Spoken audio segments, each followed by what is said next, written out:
केन्द्रापाडा निवासी हामी सबैकी ममतामयी आमा सेवा र समर्पणकी प्रतिमूर्ति मनमाया खड्काज्यूको मिति 2026 साल जनवरी महिनाको 22 तारिक बिहिबारका दिन 86 वर्षको उमेरमा भएको असामयिक र आकस्मिक निधनको खबरले हामी स्तब्ध र मर्माहत भएका छौँ। मेरो पसलमा आउँदा घन्टौँसम्म गर्ने ती मिठा कुराकानीहरू र पुरानो ग्राहकको रूपमा उहाँले दिनुभएको माया र स्नेहता आज पनि ताजा महसुस हुन्छ।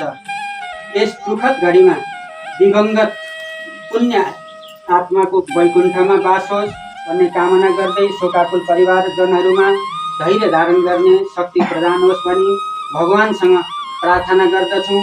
मृतकको वैकुण्ठमा बास होस्। उहाँको सम्मानका लागि हामी 1 मिनेट सबैजनाले मौन धारण गरिदिउँ।